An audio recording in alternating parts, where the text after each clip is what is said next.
When she ran into the fortress courtyard as the sun was setting, Cloud looked at her anxiously and seemed perplexed, as if he had been expecting her all along. And next to him was Laura, standing vigorously, saying with her eyes, "Now you are dead." It was true that he got distracted by something meaningless and made a mistake that he normally didn't make, so Ayla looked hesitantly at the two of them. "You're late, my daughter." Byron rarely left the building and rarely went out into the courtyard to greet her. "Ah, father." Seeing the coldness on Byron's face, Ayla knelt on the dirt floor without the slightest hesitation and clung to Byron's trouser legs. "Do you know how much this father cared about you? Really, I'm disappointed. Daughter. I didn't know you'd let me down like this." There was not the slightest warmth in Byron's voice, which spoke clearly, letter by letter. He always pretended to offer her sweetness, but using it was a deception. Byron envied him, for he lacked even that. "Father, I'm sorry. I was wrong." She screamed desperately, but Byron simply looked at Ayla with a disgusted expression on his face. Ayla didn't know it, but the reason Byron was so angry was partly to vent his anger in a distant place. He was furious at the news of Ophelia's pregnancy, but he had nowhere to direct his anger, so he boiled with anger inside. In the midst of all that, Ayla was caught by mistake. "Do you really feel sorry for this father, my daughter?" asked Byron, with an air of pity. He knew that if he said that, foolish Ayla would tremble with anxiety and bow her head even lower. But Ayla remained silent. The meaning of that silence was that Byron was so embarrassed that he was speechless. But that wasn't the meaning. It was Ayla's last pride. Because she wasn't really sorry. "Why don't you say anything, my daughter? Please forgive me just once, just once." Seeing Ayla begging for forgiveness, Byron became very happy. However, he had no intention of forgiving. Roderick Weishafen's daughter could not ignore this happy situation in which she begged him. He planned to make her apologize more vehemently. "Don't let my daughter come in tonight. The weather is so good outside that he tells me to go somewhere and enjoy it." Byron huffed and entered the fortress. "Teacher." "That." Cloud was surprised by Byron's instructions and quickly followed him. It was the end of November. Although she was stronger than her companions, the weather was not good for a girl to spend the night outdoors. Even Laura hated Ayla and seemed a little surprised by Byron's instructions. It seemed like she had no idea that he would give her such instructions. "Idiot. Why did you do that?" Ayla's eyes filled with tears. He couldn't believe his stupid mistake. Cloud and Byron had been complimenting her a lot lately, so she was feeling a little irritated. Or maybe it was because he wasn't getting enough sleep and his head was a mess. If she really was a 13-year-old girl, her mind lived 18 months and then some. What could a rabbit do? She knew it. Byron couldn't get rid of her for something like that. Ayla Weishafen was necessary for Byron. At least until he defeated his prey, Roderick. In the past, she would have been anxious, afraid of being hated and abandoned by Byron and her father, who was everything to her, but not now. Still, he cried. She knew that Byron was just taking out his anger on her, and she knew that his punishment was unreasonable. Because it didn't change that all this happened because of his own mistake. As he knelt there, it wasn't long before dark clouds gathered and the rain began to pour. He could even hear the sound of lightning striking from afar. Laura, who was anxious by his side, also entered the fortress to avoid the rain. It seemed as if the feelings of doubt that had been tormenting her were being swept away by cold raindrops. Let's not blame ourselves. Anyway, Byron would have blamed me at some point, even if I hadn't come back late today. Because he was that kind of person from the beginning. It's a little late, does it make sense to kneel outside in the pouring rain? The bad guy was Byron. So instead of blaming each other, it was time to move on. Let's use this resentment as an engine to think about how we can take revenge on Byron with more cruelty. In the pouring rain, Ayla gritted her teeth. My lord, it is cold. If you leave that girl standing in the rain like this.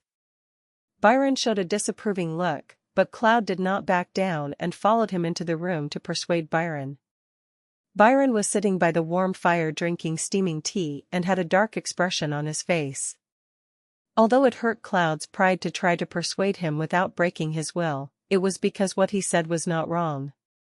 I was just planning to tease you for a moment, but why?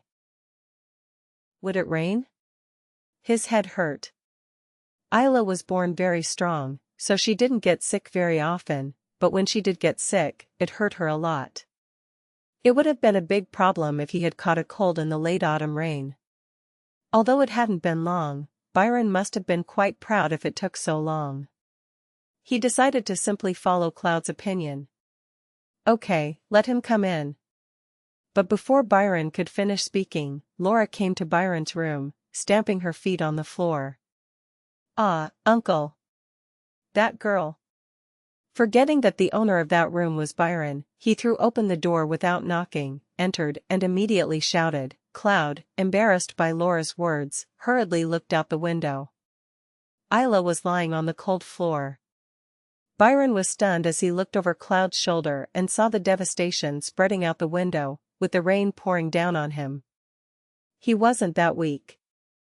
Why did she collapse after being hit by the rain for a moment? Cloud's hand holding the curtain tightened. Instead of persuading Byron, he let Ayla go in first. It seemed like this happened because he wasted time persuading him what his lord's orders were. Cloud jumped into the rain without even thinking about using his umbrella and hugged Ayla. Since her bones and muscles were stronger than those of her companions, she weighed quite a bit, but to Cloud, somehow, Ayla felt as light as cotton. If the wind blew, it seemed like it was going to fly away. When Cloud entered the fortress carrying Ayla, whose body was as hot as a fireball, Byron looked at him with a bewildered expression. But that was just a moment. Byron seemed displeased with the way she was looking at him with resentful eyes, unusual for a loyal Cloud, so Byron turned his head. Please, take good care of her. I hope you recover soon. It shouldn't interfere with your training. Yes, yes. Teacher. Cloud watched Laura bow to Byron in embarrassment and gritted his teeth angrily. Was the master he served really human? Was it possible to wear a human mask and do something like that? Cloud took a quick step forward and laid Ayla on the bed, frowning. No, wasn't the fact that you are not human the same as yourself? Did he commit a crime to make this girl like this? No. Uncle. Laura arrived with a dry towel and clean, new clothes, and she called him, not knowing what to do. He needed to change it, but he couldn't because of Cloud. Laura. Yeah? This girl, Ayla. He's counting on her. Cloud tried to say that, but his mouth didn't move. Does he deserve it? No, he doesn't deserve it. He simply patted his niece on the shoulder and left the room. Mother. Ayla blinked slowly. In a dark room, the only source of light was the faint moonlight shining outside the window. However, the silver hair of the woman in front of her shone faintly. It was very similar to his, but somehow he could tell. Instinctively, he knew that the person at the window was his mother. At his call, Ophelia turned her head with an expression happier than anyone in the world. The purple eyes that looked at her were extremely kind. Ayla. Ophelia called her name lovingly and hugged her. It's strange. Ophelia could hold Ayla very lightly. She was 18, not 13. She must have been heavy for her mother to lift her so gently. She laughed and reached out to her mother's face.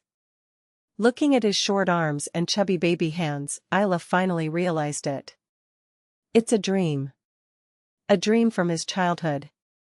I missed those days a lot. It was okay. Even if it was a dream. The years of longing for this intangible person had been too long. The day she woke up after dreaming about her mother, whose face and voice she couldn't recognize, she was depressed all day. But it was no longer necessary. His mother's voice, face and scent. Because he remembered everyone. Ayla happily rubbed her face against her mother's cheek. Although it was a dream, it was a truly vivid feeling. Mom will certainly protect our Ayla. Forever. My beautiful daughter. Ophelia's voice tickled his ears.